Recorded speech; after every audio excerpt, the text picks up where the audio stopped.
governing the opening of criminal and counterintelligence investigations by the department, including its law enforcement agencies, related to politically sensitive individuals and entities. See Memorandum of Attorney General William Barr, February 5th, 2020. Any questions regarding the scope or requirements of the February 2020 Attorney General's memorandum should be directed to the Public Integrity section. Again, this memo from Merrick Garland to the Justice Department, to all Justice Department employees, was sent out about 8 weeks ago in late May. We have just obtained it. We believe this is the first time it's been made public. And in large part, this memo from the Attorney General follows both the letter and the spirit of previous letters from other attorneys general around election time. It basically says, look, we can't look like we're acting to effectuate some particular partisan outcome. Around election time, that means we may delay certain steps we would otherwise take in order to avoid even the perception that we are trying to influence election outcomes.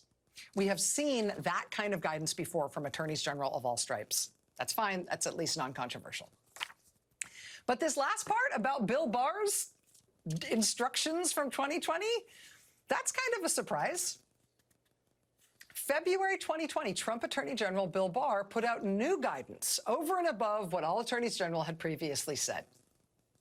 And what Bill Barr said in February 2020 was specifically that, in essence, nobody's allowed to investigate anybody connected to a presidential candidate without his permission, personally, as Attorney General. Barr's memo from February 2020, the language of it specifically, it said, quote, no investigation, including any preliminary investigation, may be opened or initiated by the department or any of its law enforcement agencies of a declared candidate for president or vice president, a presidential campaign, or a senior presidential campaign staff member or advisor, absent prior written approval of the Attorney General through the Deputy Attorney General. Trump Attorney General Bill Barr established that new rule in February 2020, no investigating any declared candidate for president or anybody working for that candidate unless I personally give my permission. That new rule was established by Bill Barr when he was working for Donald Trump. Merrick Garland has just formally extended that guidance and told every employee of the Justice Department that it is still in effect. Notice went out in late May. We are reporting the memo here, making it publicly available for the first time. Well, what's happened in the meantime since that guidance went out from Merrick Garland to every Justice Department employee, telling them that the Bill Barr advice is still in effect, and any investigation, including the opening of any investigation that applies to a candidate for president or anybody working for a candidate for president, that has to get his personal sign-off? What has happened since late May when this went out?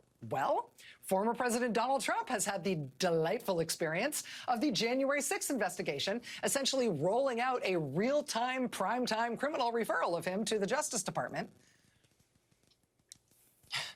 Justice Department, which is poking along with its own cases at its own pace, maybe more interested in the fake electors part specifically, maybe just spending a lot of time watching the January 6th investigators, marveling at all the neat stuff they've turned up that the Justice Department is apparently learning about at the same time we all are by watching the hearings.